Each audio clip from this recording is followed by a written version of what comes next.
McCarthy that is by our mission statement to be the best builder in the world. There's this work ethic, and when you intern with McCarthy or you work with McCarthy, it really is. It's different than other contractors, and definitely how people own their work and own the quality. It definitely shows. So we'll jump into it. The BIM multi-tool. The reason I use it is because as BIM has been evolving, this tipping point they keep talking about in 2009 or whatever, when BIM really got accepted and you saw plumbers and electricians and mechanical guys doing 3D modeling and architects, and now it's like structural engineers are doing it. This tipping point, what happened is like, I was trying to describe it and I was like, it really is kind of like a Swiss Army knife, maybe just because I love Swiss Army knives, but I still love them. But they have so many tools, and so when I would get these as a kid, it was like an ADD kid's dream because you had all these things to play with, and so you like get the magnifying glass out and start burning ants, and then cut down a tree with the saw, and then you just play with all these tools. And then I would go try to use the knife to carve a stick, and I'd chop my hand up. It was just because I didn't focus on learning that because I had so many other tools to play with. And BIM, in my mind, is kind of doing that. You're seeing the 4D stuff. You're seeing all these things. So when you're looking at it, you can even start replacing these tools with it. Say, 4D scheduling is a tool. The 5D estimating is another tool. 6D FM tools. You've heard about all of those. Laser scanning, you've heard about that one today. Virtual BIM cave. This is happening where they take the owner to this virtual BIM cave and everybody puts on glasses and they look around the building before it's built, right? And that's going to become more and more. I think we're going to, eventually everybody's going to wear goggles and coordination and be installing it in like that Tom Cruise movie.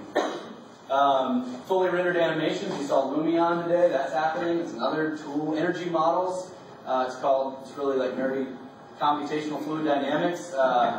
It's where they basically put the model in a georeferenced spot, and they can run, the daylight studies, and they can look at lighting and energy loads, and they pass the model back and forth, and run the.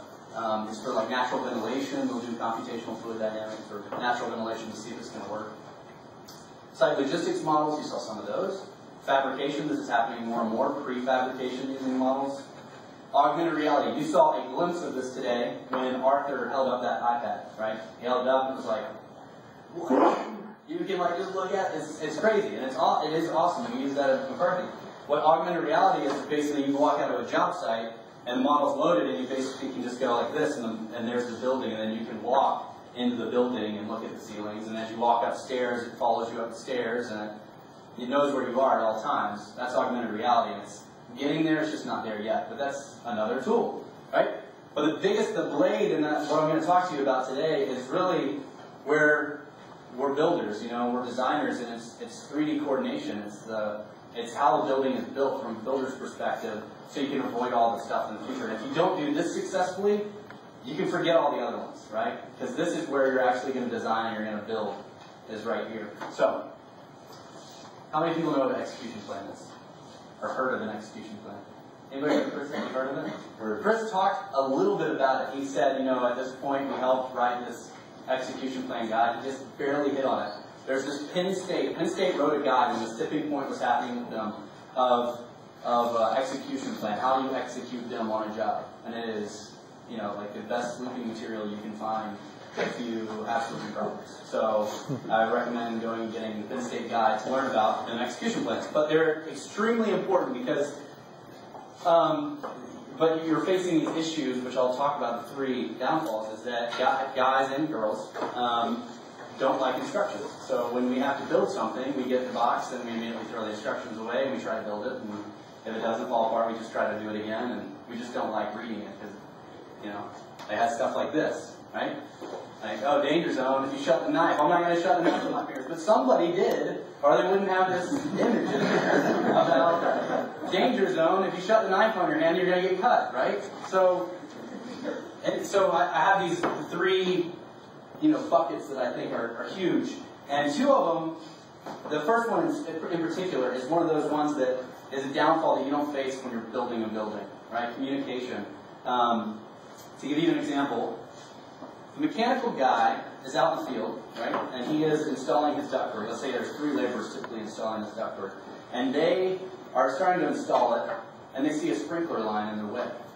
They'll just stop. Like the 3 guys will just stop and scratch their heads. and they'll just be like, I don't know what we're going to do here. Like, they just don't, because the sprinkler line's in their way. And the reason being is that when the mechanical guys bring their stuff out, it's all fabricated.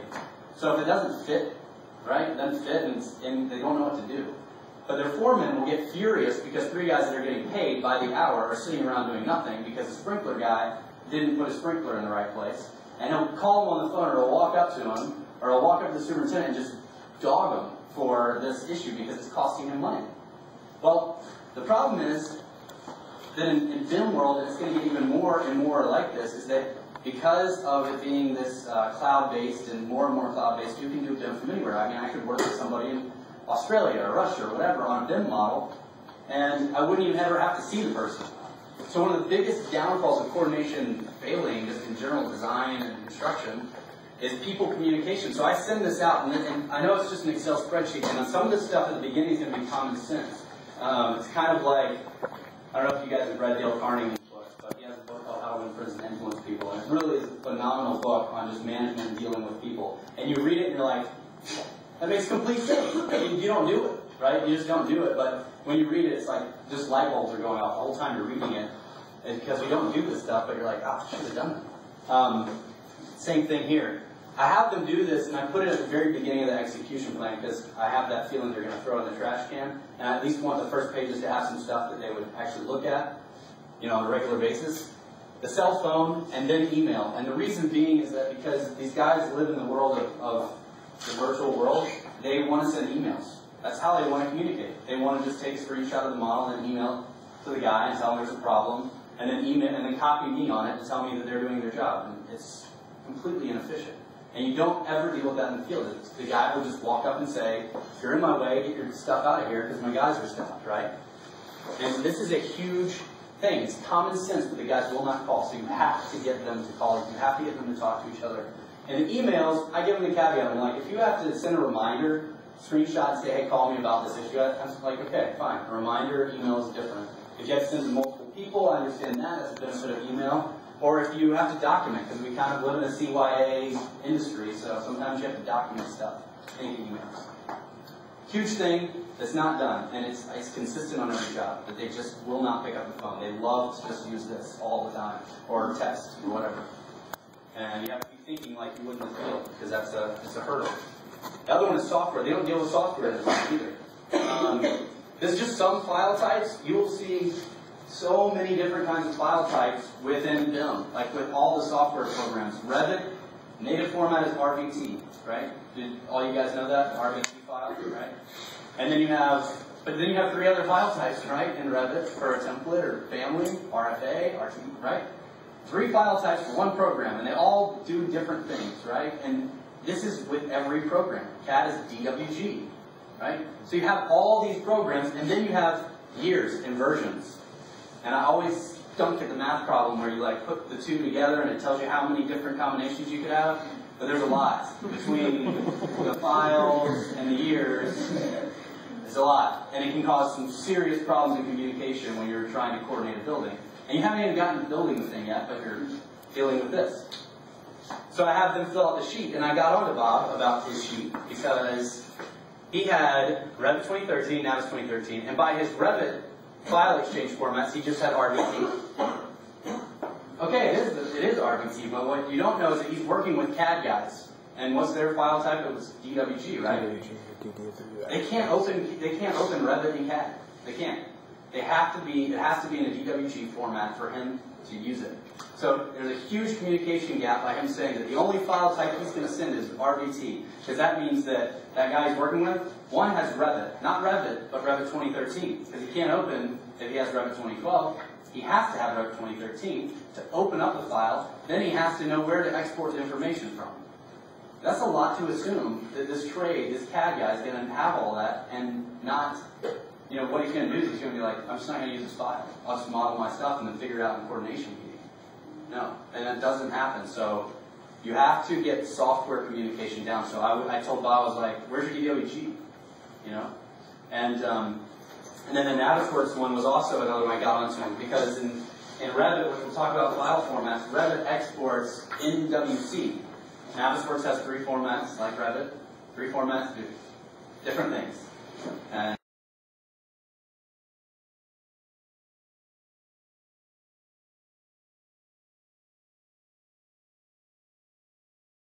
to export an NWC out of Revit. Then he's going to have Navis managed, because you can't open NWC in a free viewer. So he has to have Navis managed to open up the NWC. And then he's going to save that as an NWD to then give to me. Just because he put NWD on there, it's like just a screwed up workflow. He could have just exported out of Revit and given it to me.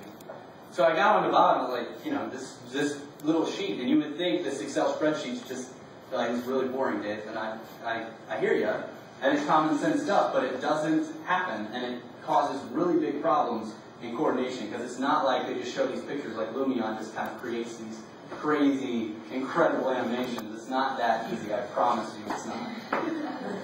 And then there's another downfall, expectation bias.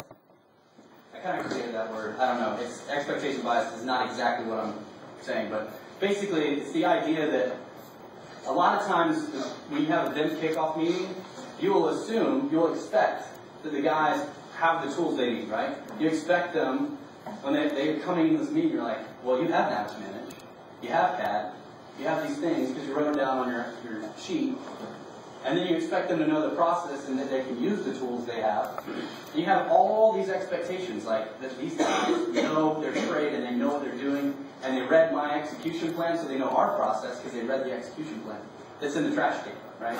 But you expect that they actually read it, and then you get to the first coordination meeting and it's like this. Right? It's just like this. And you just sit across the table and you're just like, what? You did read the execution plan I gave you, right? And they're like, no, it was in the trash can. And then you say, you have Navis Managed 2013, and they say, no, I've got Navisworks Freedom Viewer. Because I was thinking that you were just going to give me the file, and I was just going to use your file to coordinate off of. The old snapshots from last week to coordinate new stuff with. And you go, you're not running your own flash detection, you're not doing, you have all these expectations and you didn't define them for them. So Navisworks manages. And this goes for any platform really, what I'm going to talk about. We use Navisworks Manage basically for coordination. This is where you bring in the architectural model. This is where you bring in mechanical, plumbing, all the stuff comes together, because the benefit of Navisworks is it reads all those crazy file formats. It does a really good job of reading all of them. And so you can bring in that architect's model, you can bring in that structural engineer, you can bring in the mechanical. And you do that, and the other thing, the reason we have Navis Manage, not just the Freedom Viewer, is because it has clash detection, because they have to do their own. They need to be coordinating their model. They don't need to rely on you to tell them how to do their job. They know how to do their job. So like I was saying, there's, just like Revit, there's 3 file formats for Navisworks too. NWF, NWD, NWC.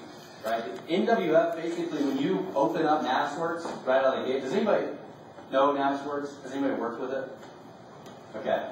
So it's the coordination software. I mean, you maybe have heard that too, but I'll talk to you a little bit about how it works. But you open it up right out of the box, and it has this little button at the top left that says append. Right? So when you click that append button, then you go browse and you pick a file, right? You pick that NWC or that NWD, whatever DWG that someone's given you, all the ones that you're seeing around. And it brings it up. All it is a working file. That NWF file is just looking to folders for that file. It has to be the right name and the right version, so you have to define those, which we'll get to, but that's all it is. NWF is just looking. And when it pulls those things up, if it's not an NWD or an NWC, its native format, then it creates NWCs for them, a cache file, so they can read them. So you have this NWD that's kind of and like I was saying, the free viewer won't open that NWC type. It'll only open NWD. And it's knowing the kind of software, but it brings all these things up. And what that allows the guys to do is they should be creating this, because Navisworks Manage allows them to do it. And what that allows them to do, and you have to make it so it's a win-win for them, it allows them to work off the current model, right? Because if they're not working off the current model, then they're going to go through the coordination, they're going to get there the next week, and these people are going to be running all into them, and they're going to get frustrated. And your team's not going to have this team, they're going to be pointing fingers and getting mad at each other. You want them to have their own NWF and not rely on the snapshots that you give them every week. They need to have a living file. And the key to this is that you have to tell them this because they won't do it, is that, and it's not, I don't know why it's not default in Navisworks, but there's a properties, performance property that you have to say close NWC, NWD on load, which you know what this means with Word. If you were working in a Word document and then you went to like delete it or switch it to a different folder, it would give you that error. It says like, it's opening a program, you can't do that, can't compute. You've seen that, right, everybody? Mm-hmm. Same thing. If you don't have that checked, then you can't real-time look at the model. So if you're in a coordination meeting or they are downloading these files off an FTP, if they try to load those or overwrite the files, it won't let them, because what NWF does is it pulls it up, and if you have that checked, it'll close them all down here. So you can modify all these files all you want. You can delete them, you can do whatever you want with them if you have that box checked. If not, it'll give you the error. So you want it checked so they can modify the files, and then all you do is you hit refresh at the top, and you have the new file. This is a huge benefit to those guys, because they're using the most current model all the time. Clash detection is the other thing. This is where I get into their homework. Back in the day, 2 years ago, whatever, now it's managed.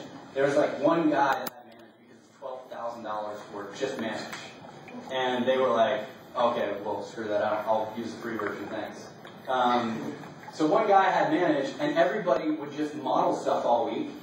And then they would get together in this big room, and they'd bring their thumb drives, and everybody put their thumb drive in, and you append all their files in, and you run clash detection. And you have thousands of clashes, thousands, and you go one by one. And you come to a clash, and you be like, so who's going to move? And they're like, I'm not moving. I'm not. And you spend 10 hours in these coordination meetings doing folder structures where you're like, okay, he's moving here, so I'll put that in your folder, I'll put that in your folder, and you spend hours. You see how that seems so crazy? That is how it was done. I mean, it seems just shocking that you would do that. It's so inefficient. And honestly, it still is being done. It's still, right now, there are coordination meetings where guys are sitting and going clash by clash by clash and putting it in folders. I will not do that anymore. I will put it on them and they will run their own clash detection. And I make it so that they know how simple it is and how they know that they're not doing their job by telling them how it works. And it also lets them have some meat on the subs because they can tell me. He was like, I didn't move, and now I've got all these clashes. So this is how it works. When you click that clash detection button, this window comes up, and you have this ability to add tests, right? So you add these tests, and basically how McCarthy works, and again, back in the day, still happening now, people would just select like big system versus big system, run, and you get thousands of clashes, right? Tons of them. Well, what we've done is we break it down for the subs to make it easier for them to manage so they understand it better, and we break it down by a priority. By like biggest things that aren't going to move to smaller things that can move. So, building structure. Probably not going to move before the mechanical duct moves. Probably. You know, and you just go through the list. Well, the subs, you get them to buy into this stuff at the beginning. So they own that priority systems. Your batches are based off of it. So, right, so structural versus structural. This guy has priority, this guy doesn't. So if you take the electrical guy, for example, colors and numbers. It doesn't get any more simple than that. Colors and numbers like phases can do coordination.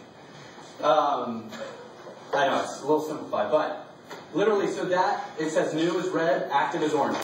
Right now, I can tell you that guy, from last week to this week, has one new class with the structure, with that file, and he has 14 active, which means I have 14 active. Then it's a red flag, right? The guy didn't do his job. He doesn't know. What he should be answering is, yeah, I got 14 active, but they're not really clashes, or one of those clashes is one I talked to so-and-so about this week and we can't solve, so we want to talk to you about it. 98% of the time, that priority of systems will be what they follow for doing clash detection. And so if they have a problem, that 2%, then they can't sort it out during that week, then they bring that to the coordination meeting. Not, we've got thousands of clashes, Dave, you go through and folder them. Next section is where you just pick the files. You pick, structural versus electrical. And the last section is clearance of 2 inches. Just curious, why would I put clearance of 2 inches on steel for a clash? Anybody know? So you can get your hand around and install it? Oh. Yeah. Fire protection is sprayed on the steel, and typically it's like 1 to 2 inches of thickness. And so if the guys coordinate to a very low tolerance against the steel, then they're going to have to drop their whole system. So if you take gravity system, for example, that's like storm drain, overflow storm drain. They're about 6 inches. They can get really big, depending on the job. So if he, say he coordinated to just down to the wire on steel, and then he realized, oh, fireproofing, so he drops his system. Well, he's way up on the priority system. Here, he drops his gravity system because it's fireproofing 2 inches. Now the mechanical duct is huge, but still, because he can't go around, he has to grade. And he has to take the path that's the shortest path, so he doesn't grade farther down the building because water has to flow down. So if he's running into the duct main, now the duct has to drop 2 inches. Now the duct main was really tight, which a lot of times they are very tight to the lights or something, and he came 2 inches into lights. Now the ceiling's dropping because he didn't account for fireproofing. It's just a chain, like Arthur was saying. It's a chain effect. One person gets off, you got problems, right? So that's the tolerance. You could also do a hard clash here. You say hard clash for 2 inches, that means an object is 2 inches into another object. Alright, then you get results, and color code the model. All you gotta do is fly around, look at the colors, and fix their problems, and refer back to priority systems. And they don't even, yeah, go ahead. Have you ever worked with a person who's colorblind? That's a good point. I have not. But when I come to that, I'll have to figure out what the colors are. That'd be interesting. And then have to put that in for that one person. I was waiting for a color. So what is it? What is red? What is Red, orange above. Yeah. Yellow is extra. Yeah. Are you saying it because you know what it is? Hue blinds. Oh, okay, gotcha. Sometimes yellow and green. Yeah. Okay. So we have to cross that bridge, I guess. We just have a special program we'd have to send. Makes sense. Special program for special. Yeah. You can invert your color. You can have like an invert for Yeah, it's true. Okay. I'll have to new company.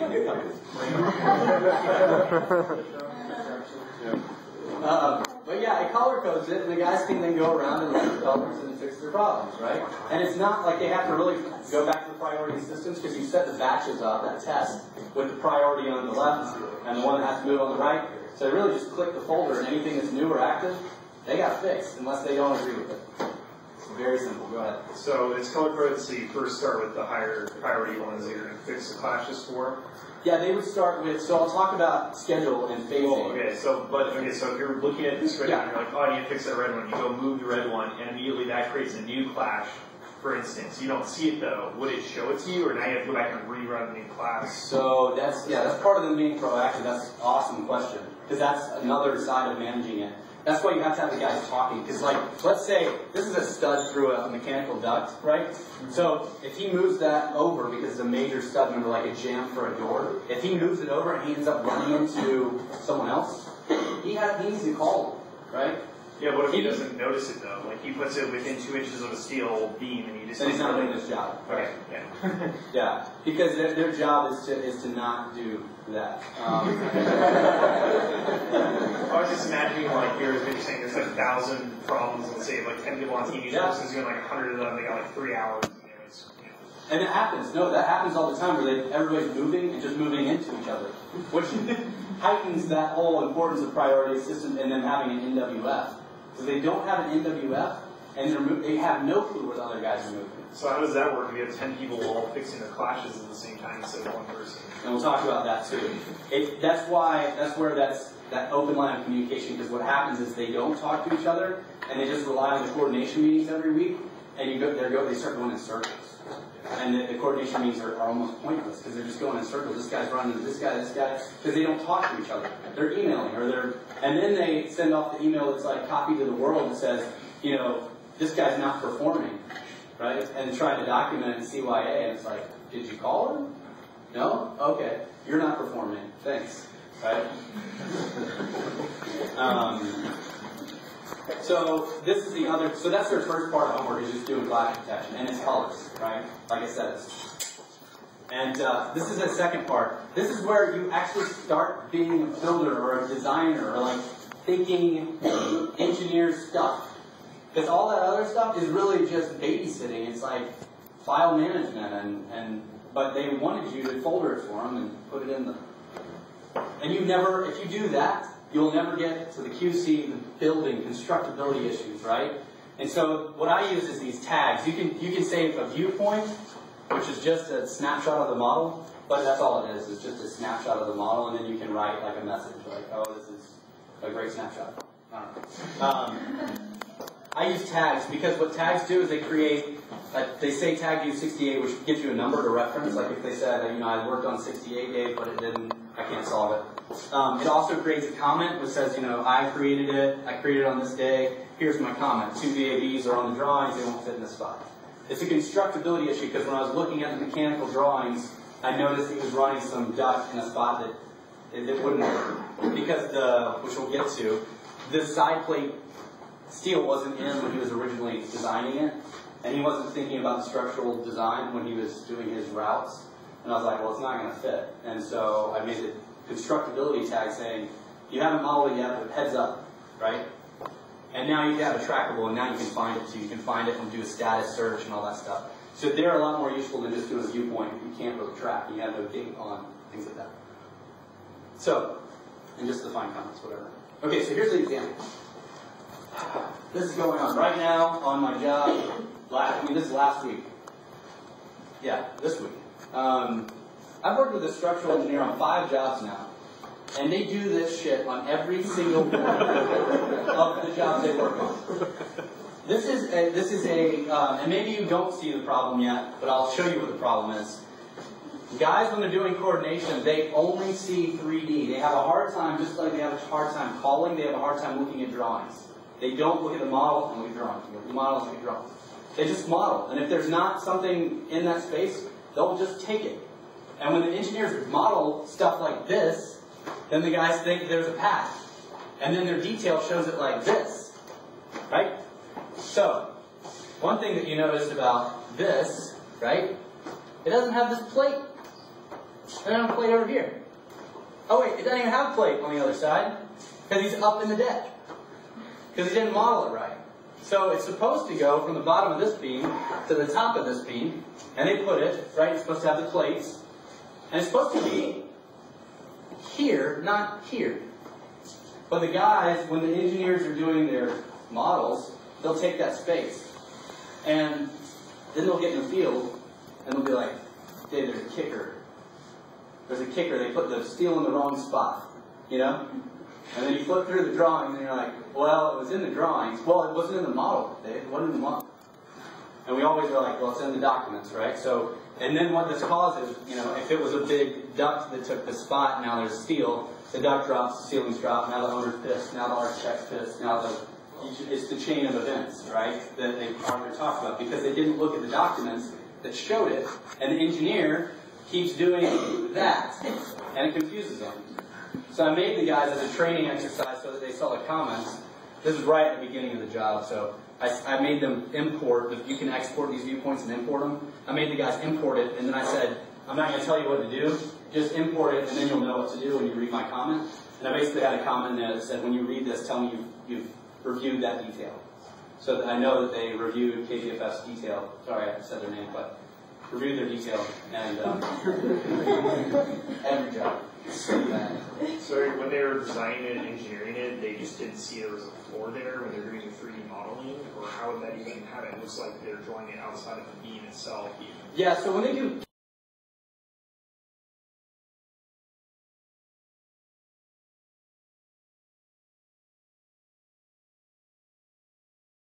Yeah, they set it in the Revit model, and it gives them like to do the elevations, and they just don't start endpoints. They're just like, oh, that's probably 10 feet off finished floor, and that's probably 11. And so it puts an angle on it, but it's not per there.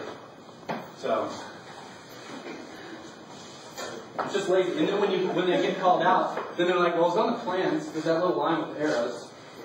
And when you look at structural plans, you're just a maze of lines.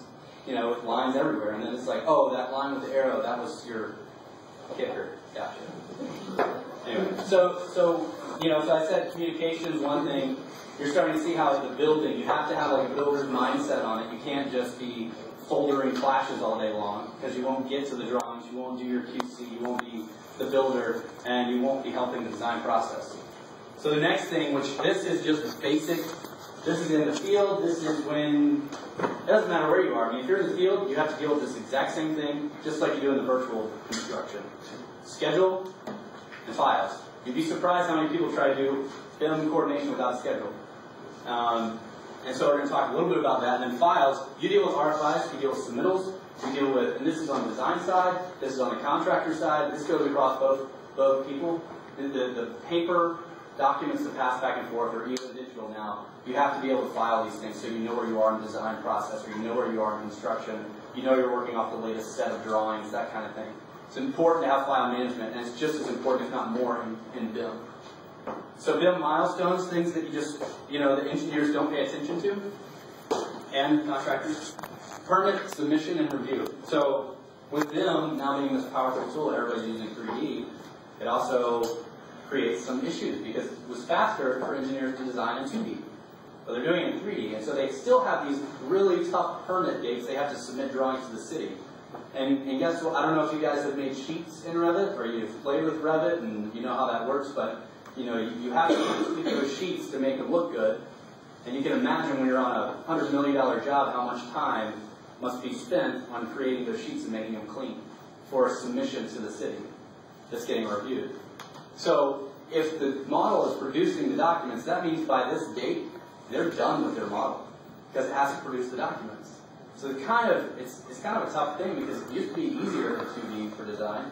Now they're saying we want to use 3D, and now they have this challenge that they're not quite grasping yet, and it can really hurt the design process if they don't realize this submission to the city. Mill order for steel. Guys have to order steel in advance, like pretty far in advance, to make sure it arrives on site for construction, especially if it's a lot of steel. And so with steel, things that affect it would be like equipment on the roof. If that's not finalized in the design, like where you're, like even the screen walls, because that affects architecture and design. The stuff that hides the mechanical units, like if those aren't decided and the units aren't placed, and because the units aren't placed, you can't do the screen wall, and the screen wall's not, like if that stuff's not finalized by this mill order, then you've got some issues. So these kind of milestones affect design and construction, because they need supplemental steel underneath these big heavy units to support it. So they have to be, the locations have to be finalized. Foundation floors and deck floors. We'll talk about deck floors real quick. How much time do I have? 25. Okay, this is going. Full planning is kind of what we do. I mean, this is a method of scheduling.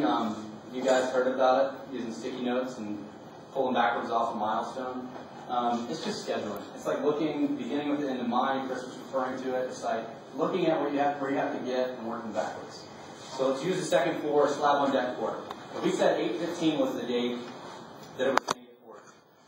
A lot of times the contractors will think, well, we've got till, 8/10 to get down with coordination.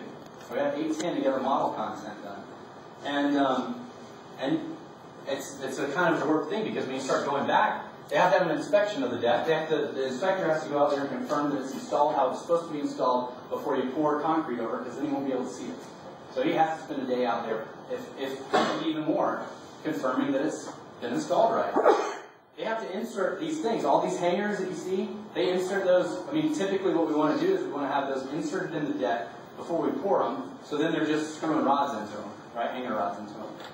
And so, because if you don't have them inserted, and you haven't coordinated to that level of the hangers, then the guys are out there with a drill and they're drilling them, and it takes a lot longer, it's going to hurt your schedule, it's going to hurt your quality, it's just a compounded thing. So, inserting the blue bangers. How they do it? They use a Trimble. They shoot them with a Trimble unit. They shoot all the points. And so somebody has to upload those points and make a Trimble unit. And before he can upload those points, he's got to, do the coordination. In California, because of our great earthquakes, which I don't get because I'm from Alabama, they're crazy. We have to do seismic, lots of seismic. And so there's a third party that we have to submit all our drawings to that reviews the seismic locations and the seismic bracing. and then we'll be like, add one here, or take that one away, or add this, or add that. So there's a review time in there, and consolidated point loads and all this stuff. You're looking at 619 for a finish, and I was saying it's a fail if you just meet that because you don't have any time to QC. Like, where's your meeting with the owners to like determine that accessibility met what they needed?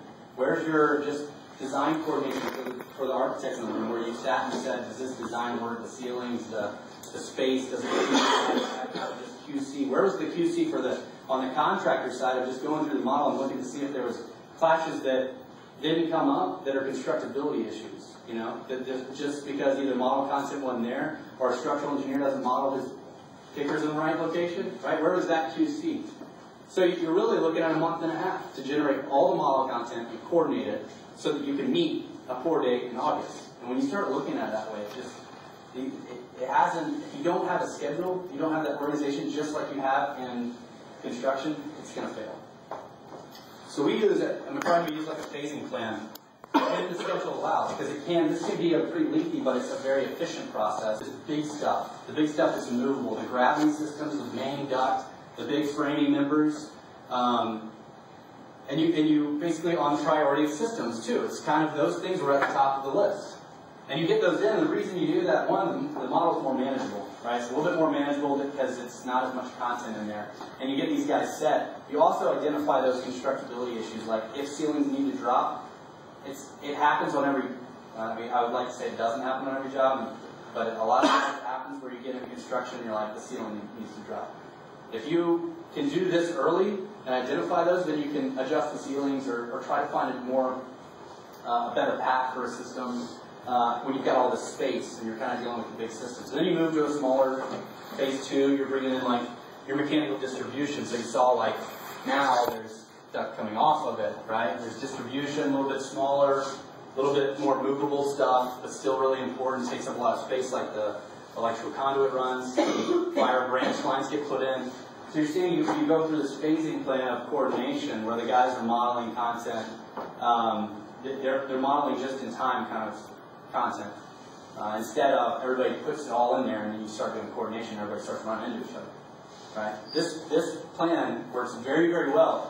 But when you have a phasing plan, you're scheduling it, you know, like phase 1's finalized, phase 2, you have to know the schedule and have to work backwards to see if this plan would work. But it does work, and if not, the batch system still keeps the guys in check.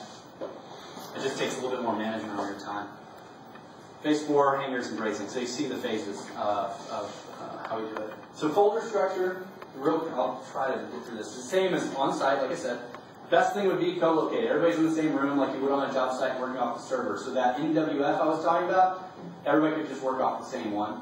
And so everybody's working off the current model. When they hit save, they would hit refresh and be the new model, and it'd be a perfect world. But a lot of times it doesn't happen, and so you're working off the FTP. Your bandwidth is important. Owners sometimes dictate FTPs, and then they say they need to use my folder structure. So you need to kind of know how the NWF works, and I'll show you kind of what I do to get around because I don't have a sync function on mine. I do a Navisworks file outside of all the trades. So Revit files would go into these folders, all the CAD, Revit, stuff like that. This folder would just contain what I wanted in the Navis model. That's it. Just Navis content. And then I'll drag that from the FTP over to mine, and I have the same folder here. And I just overwrite all the files. And then I hit refresh and I'm usually in the new model. It's very quick. The reason it's quick that way, and the reason I do it that way, is because when you look at a Navis model, it's 8 meg, right? 9 meg. You look at a Revit, 268. Same file, 268 meg. If you're pulling down a folder that has everything in it, it's just going to take. You're not going to be efficient. You're not going to be quick. And so, like, having a folder structure, having that identified is really important. But the only way that NWF works, like I said before, is if you have the naming convention defined. Like, so first floor. It's like if you said, I want to do the gravity system for plumbing on the first floor, phase 1, right? Then you'd have the building, whatever you want to call it. This one is Scripps La Jolla. It's the hospital. And you have, Scripps. Then you have dash PLGV dash 01 dash P1. Right? You define that. So every time they overwrite their files, because the FTP will automatically archive, and then you pull that folder down, refresh, you got it. If they change the name, it messes up the system. Right? Really important folder structure. So those were kind of like, I tried to hurry. I don't probably right on the money, but just in conclusion, so those are the pitfalls. That whole knife I was talking about, coordination really is the tool. It's the tool that's going to make all those other ones work. The 4D, the 5D, the 6D. The coordination is where you're building the building for designers, for the contractors. And so opening that line of communication by making them call on the phone, by like fixing the software, that's huge. That's one of the biggest ones that needs to be solved. That's not even BIM, it's just people skills. Defining expectation, not having this bias. Make sure that you give them the tools they need to do their homework. And assume that they don't know how to do their homework, right? Just assume it. Define the expectations, and then manage that organization. Because those three things, you're going to deal with the organization on both ends, in the virtual and in the regular one. But if you get those, you're going to have a better tool. It's going to make your life easier in the field. It's going to give you better design, better quality, less waste. And that's all I got. So.